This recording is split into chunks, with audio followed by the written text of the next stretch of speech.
जंगल ये बेहद ही आकर्षक होते हैं और इन्हीं जंगलों में कई बेहद ही रहस्यमय चीज़ें भी मौजूद होती हैं। दूर दूर तक फैले इन घने जंगलों में ऐसी कई चीज़ें मौजूद होती हैं जो सिर्फ अपने शिकार की तलाश में है। हेलो दोस्तों, ब्लडी संडे यूट्यूब चैनल पर आपका स्वागत है। दोस्तों, आज फिर मैं आप सभी के लिए जंगलों की बेहद ही डरावनी सच्ची कहानियाँ लेकर आया हूँ। तो अगर आपको सच्ची डरावनी कहानियाँ सुनना पसंद है तो जल्दी से हमारे चैनल को सब्सक्राइब कर लीजिए। हम हफ्ते में एक नहीं बल्कि हफ्ते में कई सारी सच्ची डरावनी कहानियाँ आपके लिए लाते हैं, तो चैनल को सब्सक्राइब करना बिल्कुल ना भूलें। मेरा नाम केविन है। ये मेरे साथ घटी बिल्कुल सच्ची घटना है। ये बात तब की है जब मैं एक जंगल घूमने गया हुआ था। वो जंगल काफ़ी बड़ा और घना था और ख़ास बात यह थी कि उस जंगल में मुश्किल से इक्का दुक्का लोग ही जाते थे। तो अकेले में नेचर के साथ काफ़ी अच्छा वक्त बीत रहा था। मैं पेड़ों के पास खड़े होकर अपनी फ़ोटो क्लिक कर रहा था। अभी मैं फ़ोटोज़ क्लिक कर ही रहा था कि तभी मुझे जंगल की एक ओर से किसी चीज़ के गिरने की आवाज़ आई, मगर मैंने उस पर गौर नहीं किया क्योंकि मैंने सोचा वो आवाज़ किसी जंगली जानवर की होगी।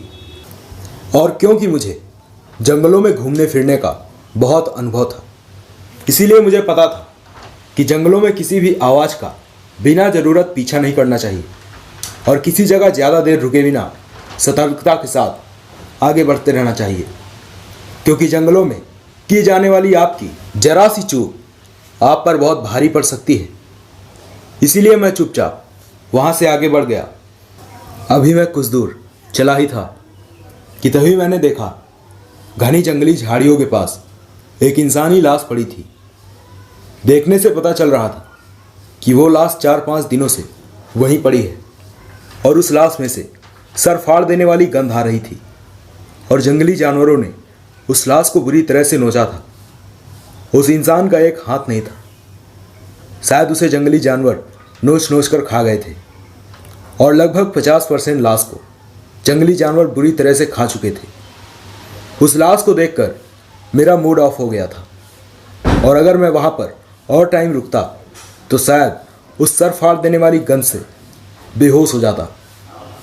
लिहाजन मैं वहाँ से आगे बढ़ गया और मेरे लिए इस इंसान की लाश को देखना कोई नई बात नहीं थी, क्योंकि ऐसे जंगल जहाँ इंसान ना के बराबर जाता है वहाँ पर मर्डर और सुसाइड के केस बहुत ज़्यादा देखने को मिलते हैं। खैर, अभी मैं काफ़ी अंदर पहुँच चुका था और फिर मैंने अपनी जेब से एक सिगरेट निकाली और सिगरेट जलाकर पीने लगा। अभी मैं सिगरेट पी ही रहा था कि तभी मुझे जंगली घनी झाड़ियों के दूसरी साइड से किसी के चलने की आवाज़ आई।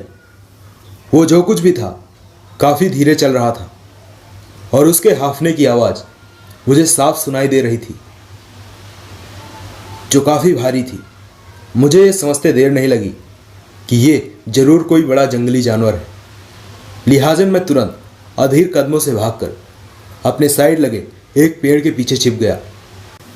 मगर वो जो कुछ भी था, शायद उसने मेरे पैरों की आहट को सुन लिया था और मेरे पलक झपकते ही वो उन झाड़ियों के बीच से निकलकर झाड़ियों के इस साइड आ गया जिधर मैं था।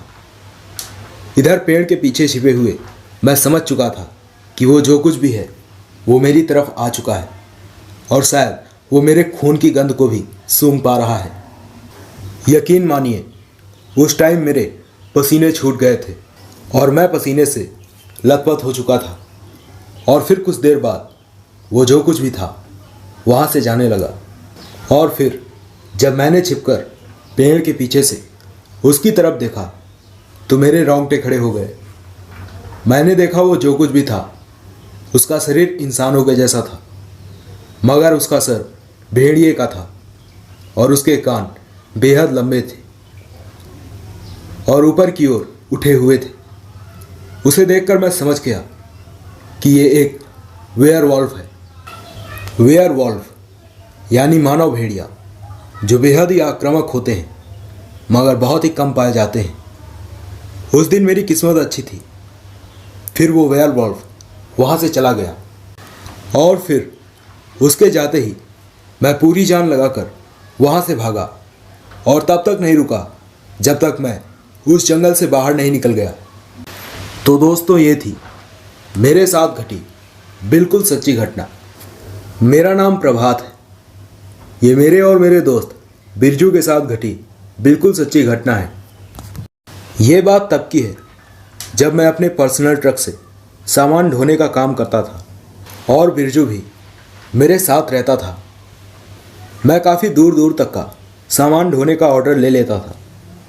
एक दिन सामान ट्रक में लोड करके मैं और बिरजू निकल पड़े। हमें लगभग 80 किलोमीटर का सफ़र तय करना था और रास्ते में एक जंगल पड़ता था। हमें उस जंगल से होकर निकलना था। जब मैं जंगल के करीब पहुंचा तब बिरजू ने कहा कि भाई, यहाँ पर गाड़ी की स्पीड थोड़ा तेज ही रखना। बिरजू की बात सुनकर मैंने उससे कहा कि क्यों भाई, ऐसा क्यों बोल रहे हो?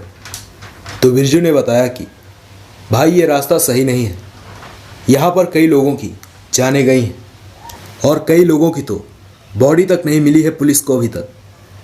बिरजू की बात सुनकर मैं भी घबरा गया, मगर उस ऑर्डर के काफ़ी अच्छे पैसे मिल रहे थे, इसीलिए हम उस जंगल वाले रास्ते पर चल पड़े। अभी हम कुछ दूर चले ही थे कि तभी अचानक मेरा ट्रक खराब हो गया और उस घने जंगल के अंदर रास्ते पर खड़ा हो गया। मैंने कई बार कोशिश की पर ट्रक स्टार्ट नहीं हो रहा था। तो बिरजू ने मुझसे कहा, भाई मैं देखता हूँ, गाड़ी में कुछ प्रॉब्लम है। यह कहकर बिरजू ट्रक से नीचे उतर गया और मैंने बिरजू से कहा कि अपना ध्यान रखना यार। फिर लगभग 10-15 मिनट बाद बिरजू ने आवाज़ दी, भाई प्रॉब्लम शायद सॉल्व हो गई है, जल्दी से गाड़ी स्टार्ट करो। बिरजू की बात सुनकर मैंने गाड़ी स्टार्ट कर दी और किस्मत से गाड़ी स्टार्ट हो गई। फिर मैंने बिरजू को आवाज़ देते हुए कहा कि आजा भाई गाड़ी में, गाड़ी स्टार्ट हो गई है। मेरी बात पर बिरजू गाड़ी पर चढ़ने लगा कि तभी अचानक जंगल की एक ओर से एक बेहद ही अजीब जीव भागते हुए आया और उसने बिरजू पर हमला कर दिया। और मैं कुछ समझ पाता इससे पहले ही उस जीव ने बिरजू का सर धड़ से अलग कर दिया और फिर बिरजू के धड़ को घसीटते हुए वो जीव जंगल के अंदर ले जाने लगा। उस जीव को देखकर मेरी जान हलक में अटक गई थी। उस जीव की आंखें बिल्कुल सफ़ेद थी और चमकीली थी और उस जीव का शरीर भी सफ़ेद और पपड़ीदार था और उस जीव के शरीर पर एक भी बाल नहीं था और जीव के दांत बेहद ही नुकीले और आगे की ओर आकर मुड़े हुए थे। मेरे देखते ही देखते वो जीव बिरजू को घसीटकर जंगल के अंदर ले गया और फिर मेरी आंखों से ओझल हो गया।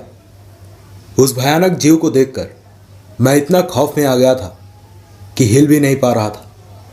और फिर कुछ ही समय में वो जीव एक बार फिर मेरी गाड़ी की तरफ भागता हुआ आ रहा था। उस जीव के चेहरे पर खून ही खून लगा हुआ था।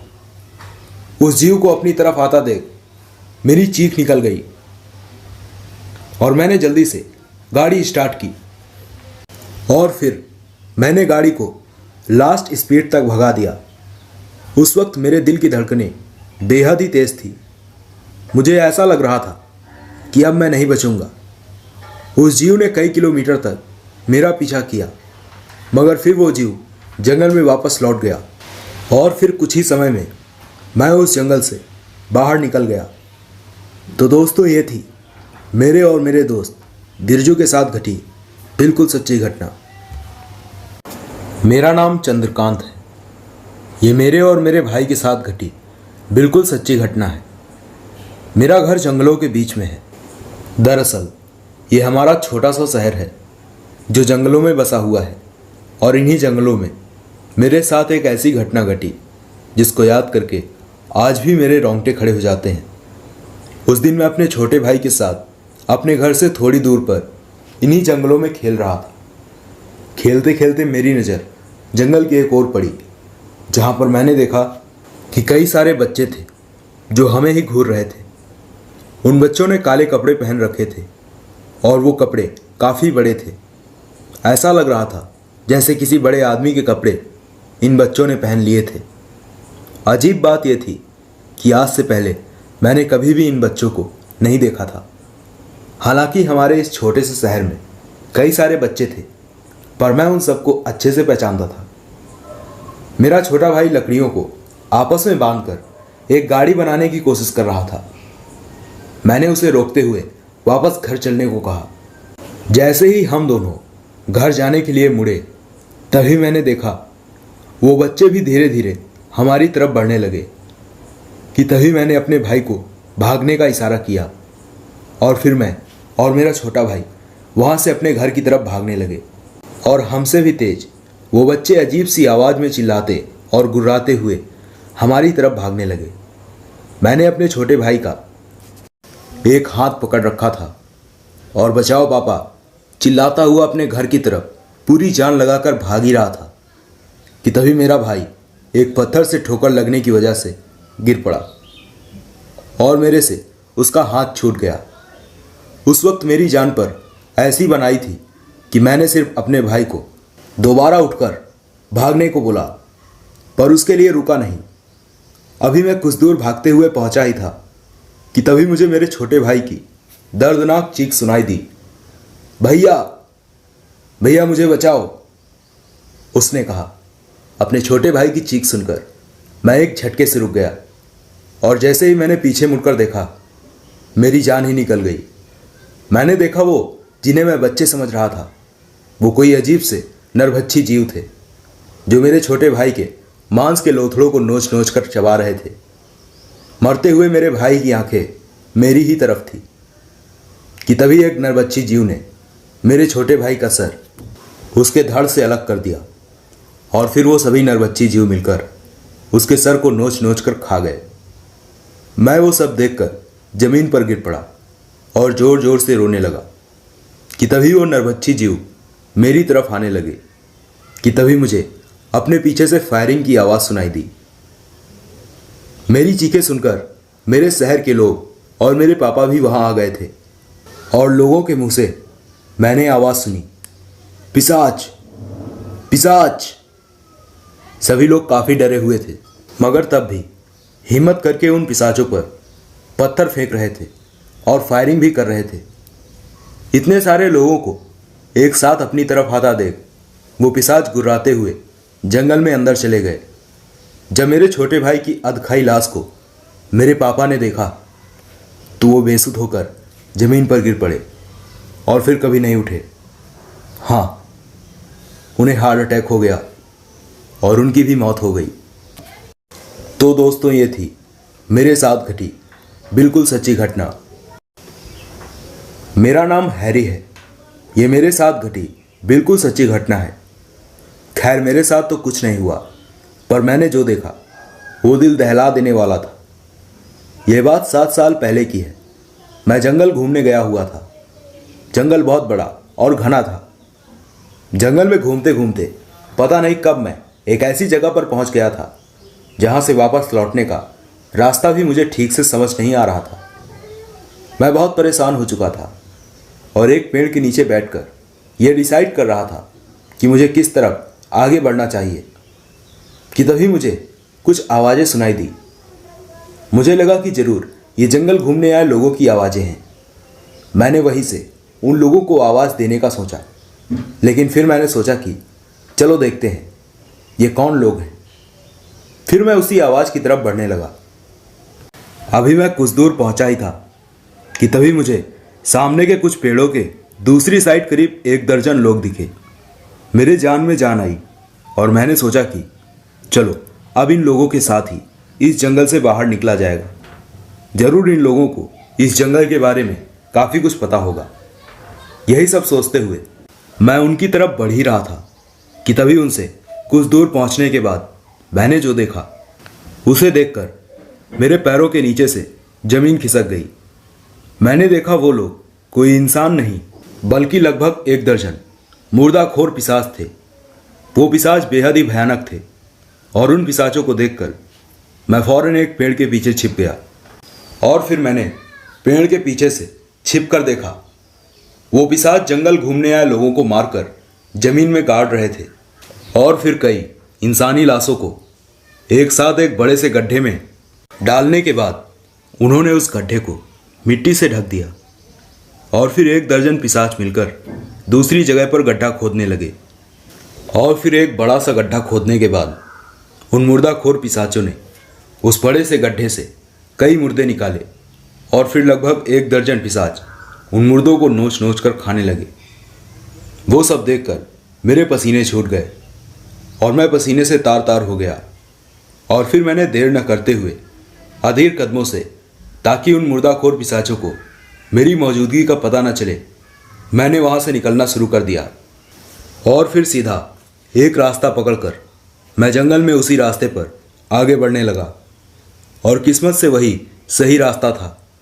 लगभग 1.5 घंटे बाद मैं जंगल से बाहर निकल आया और फिर मैं इन जंगलों में आज तक नहीं गया। तो दोस्तों, ये थी मेरे साथ घटी बिल्कुल सच्ची घटना। मेरा नाम विशाल है। ये मेरे और मेरे सबसे अच्छे दोस्त अमन के साथ घटी बिल्कुल सच्ची घटना है। मैं और अमन शहर में एक प्लास्टिक फैक्ट्री में काम करते थे।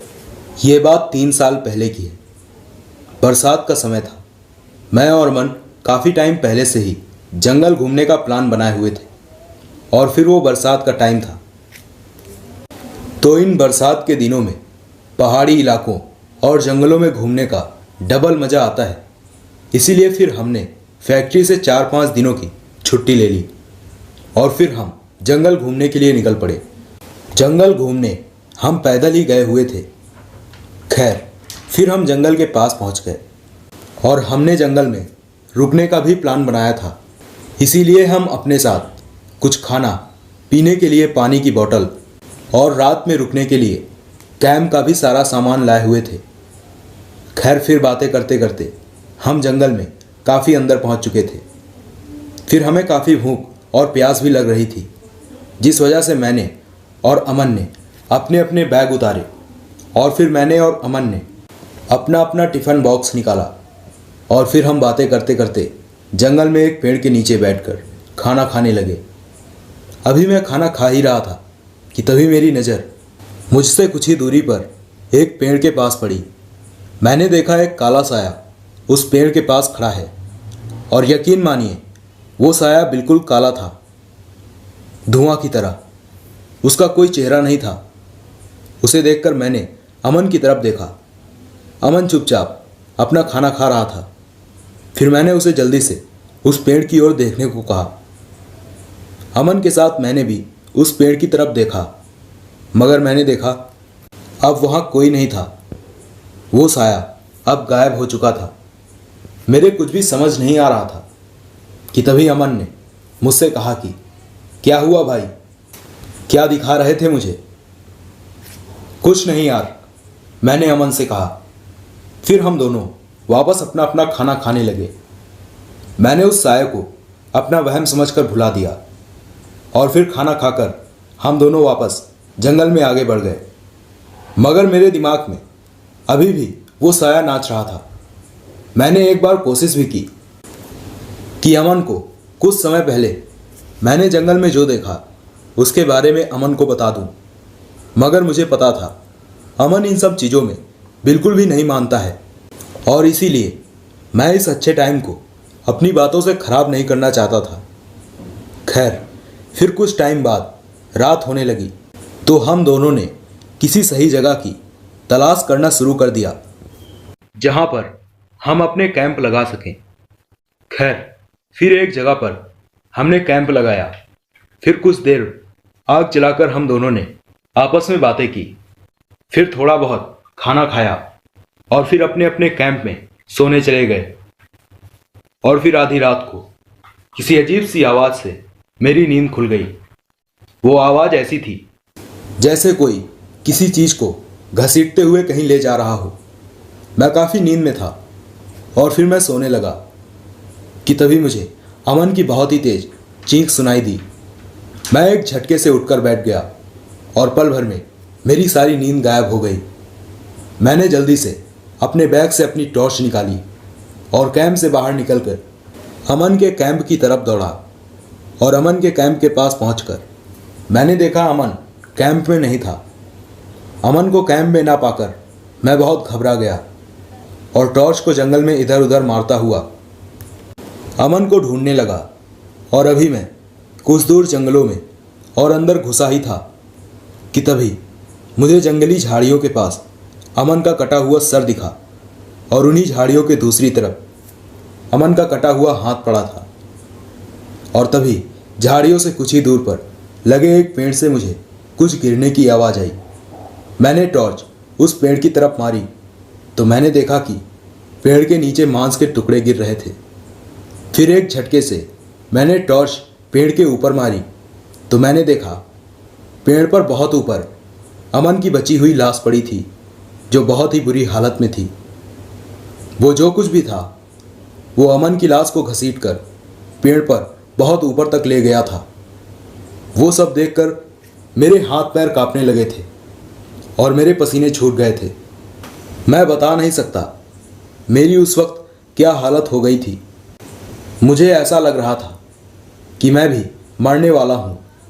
मैं बिल्कुल सकपकाया सा वहाँ पर खड़ा ही था कि तभी मुझे अपने पीछे से किसी के चलने की आवाज़ आई। कोई जानबूझकर ऐसे चल रहा था जिससे मुझे उसके वहाँ होने का पता ना चले। फिर मैंने हिम्मत करते हुए वहाँ से भागना शुरू कर दिया और अपनी टॉर्च को मैंने बंद कर दिया ताकि वो जो कुछ भी है अंधेरे में मुझे आसानी से ढूंढ ना पाए।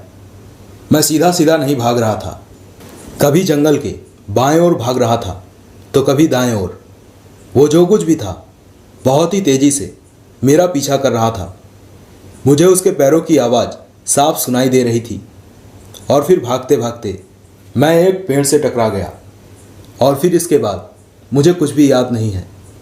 मैं बेहोश हो चुका था और जब मुझे होश आया तब दोपहर हो चुकी थी। मुझे सर पर बहुत गहरी चोट आई थी।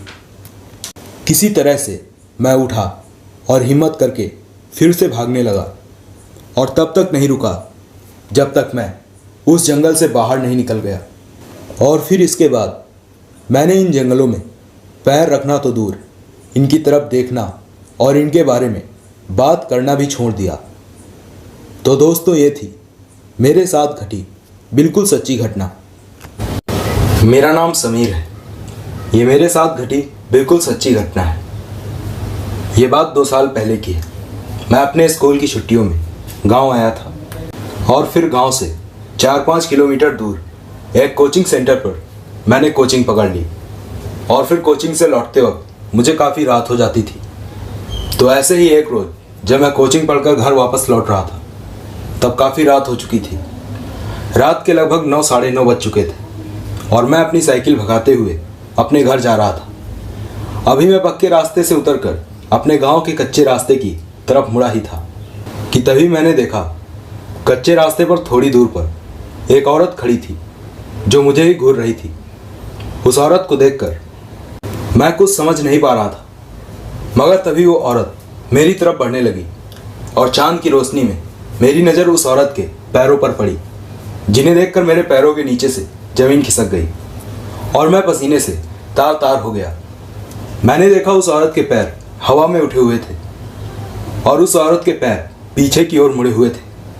वो सब देखकर मैं एक झटके से साइकिल से उतर गया और मैंने साइकिल को मोड़कर पक्के रास्ते की तरफ घुमाया ही था कि तभी अचानक वो औरत मेरे सामने आ गई, जिसके बाद मेरी चीख निकल गई और मैं वहाँ से भागने ही वाला था कि तभी उस औरत ने मेरी गर्दन पकड़ ली और मुझे वहीं पटक दिया।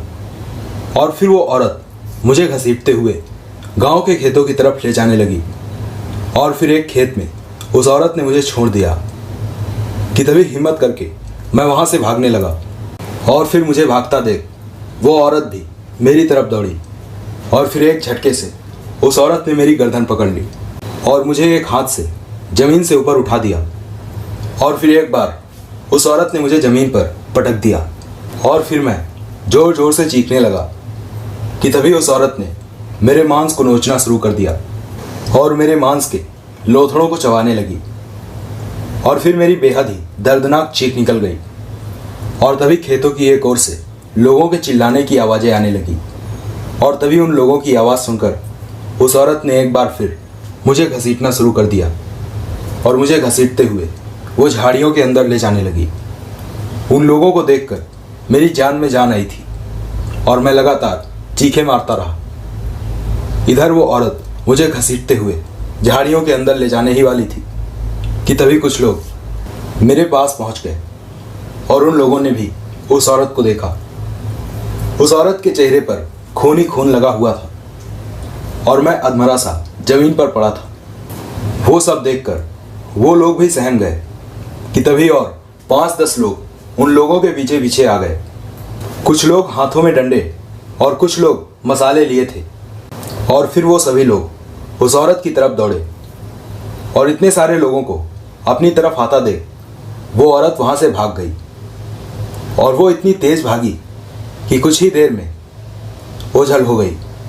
और फिर वो सभी लोग मुझे उठाकर उसी वक्त अस्पताल ले गए, जहाँ इलाज के दौरान 1 हफ्ते बाद मैं ठीक हो गया। और फिर मैंने उन लोगों का जो आसपास के गांवों के थे और अपने अपने खेतों की रखवाली कर रहे थे, मैंने उन सबको मेरी जान बचाने के लिए धन्यवाद कहा। तो दोस्तों, ये थी मेरे साथ घटी बिल्कुल सच्ची घटना। मेरा नाम रवीश है। ये मेरे और मेरे दोस्त विप्लव के साथ घटी बिल्कुल सच्ची घटना है। ये बात 6 साल पहले की है, जब मैं और विप्लव एक गांव में कुछ जरूरी काम के लिए गए थे। पूरा दिन उस गांव में हम उसी जरूरी काम में लगे रहे और फिर शाम को हम दोनों शहर के लिए निकलने ही वाले थे। मगर फिर हमें पता चला कि इस गांव के आसपास फैले घने जंगलों में कोई आदमखोर जंगली जानवर रहता है, जो हर रात कई लोगों को मौत के घाट उतार रहा है। बात यही नहीं रुकी, कुछ गांव वालों का तो ये भी कहना था कि वो आदमखोर कोई जंगली जानवर नहीं बल्कि कोई प्रेत आत्मा है, जो हर रात लोगों को मौत के घाट उतार रही है। फिर क्या था, मैं और विप्लव उसी गांव में रुक गए, क्योंकि मुझे और विप्लव को ऐसी चीज़ों को देखने में बहुत दिलचस्पी थी। हमने उसी गांव में रुकने के लिए एक घर किराए पर ले लिया और फिर उसी रात करीब 9-10 बजे के करीब हम एक एक टॉर्च लेकर जंगल की तरफ निकल गए। कुछ लोगों को मेरी बातों पर यकीन नहीं हो रहा होगा, पर यह सच है। जो लोग ऐसी चीज़ों पर दिलचस्पी रखते हैं वो ही इस पर विश्वास कर सकते हैं। मैं और विप्लव गांव से बाहर जंगल में काफ़ी अंदर तक आ गए थे। जंगल में चारों तरफ जंगली जानवरों के रोने और चिल्लाने की आवाज़ें सुनाई दे रही थी, जो माहौल को और भी ज़्यादा दिलचस्प बना रही थी। हम दोनों जंगल में अंदर बढ़ते जा रहे थे।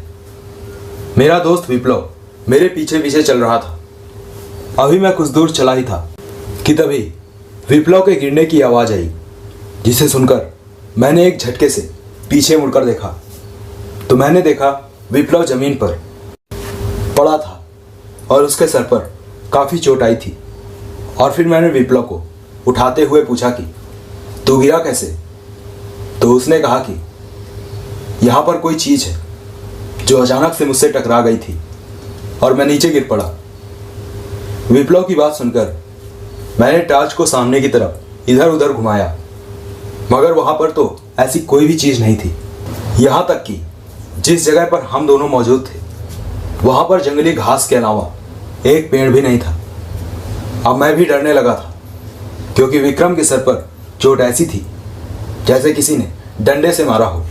फिर मैंने विप्लव से कहा कि चल भाई, यहाँ भी और रुकना ठीक नहीं है, हमें खतरा है। यहाँ पर ज़रूर कोई है जो हमारी हर एक मूवमेंट पर नज़र रखे हुए है। फिर विप्लव के साथ मैं वापस गांव की तरफ मुड़ने लगा और अभी हम 2-4 कदम चले ही थे कि तभी विप्लव ज़ोर ज़ोर से चीखने लगा और उसकी चीखें सुनकर जैसे ही टॉर्च मैंने उसके चेहरे पर मारी तो मेरे होश उड़ गए और मेरे पैरों के नीचे से ज़मीन खिसक गई। मैंने देखा विप्लव का सर पूरी तरह से सड़ चुका था और उस सर में से कई तरह के अजीब काले कीड़े निकल रहे थे कि तभी मैंने देखा अचानक ही विप्लव का सर धड़ से अलग हो गया और देखते ही देखते उसका धड़ खिसकते हुए जंगल के अंदर चला गया। वो दिल दहला देने वाला नज़ारा देखकर मेरे रोंगटे खड़े हो गए और मैं पसीने से तार तार हो गया। और फिर मैंने पूरी जान लगाकर उस जंगल से गांव की तरफ भागना शुरू कर दिया। और भागते भागते ही मैंने देखा कि विप्लव का सर लुढ़कता हुआ मेरे साथ साथ आ रहा था। वो देखकर मेरी खौफ भरी चीख निकल गई, मगर मैं रुका नहीं और तब तक नहीं रुका जब तक भागते हुए मैं गांव नहीं पहुंच गया। गांव पहुंचते ही मैंने देखा गांव वाले हाथों में आग की मसाले और डंडे लिए गांव में इधर उधर चक्कर काट रहे थे। मैं दौड़ते हुए उनके पास पहुंच गया और फिर मैं उन्हें कुछ बता पाता इससे पहले ही मैं बेहोश हो गया। और फिर जब मुझे होश आया तब सुबह हो चुकी थी और मैंने देखा कि सभी गांव वाले मेरे पास ही मौजूद थे। फिर गांव वालों के पूछने पर मैंने उन्हें सारी बात बताई कि रात में विप्लव के साथ उस भयानक जंगल में क्या हुआ और फिर कैसे मैं अपनी जान बचाकर गांव तक पहुंचा हूं। मेरी बात सुनने के बाद एक बुजुर्ग गांव वाला मेरे पास आया और उसने मेरी गर्दन पर एक ताबीज को देखते हुए कहा कि यह ताबीज तुम्हें किसने दिया। तो मैंने ताबीज पर हाथ रखते हुए कहा कि यह ताबीज मेरी बड़ी माँ ने मेरे लिए एक मौलाना से बनवाया था। और फिर मुझे यह ताबीज देते हुए उन्होंने कहा था कि कभी भी इसे अपने गले से मत उतारना। यह ताबीज नकारात्मक शक्तियों से तुमको दूर रखेगा। फिर मेरी बात सुनकर उस बुजुर्ग गांव वाले ने कहा कि यह ताबीज बहुत ही शक्तिशाली है, तभी वो प्रेत आत्मा तुम्हारे पास नहीं आ सकी।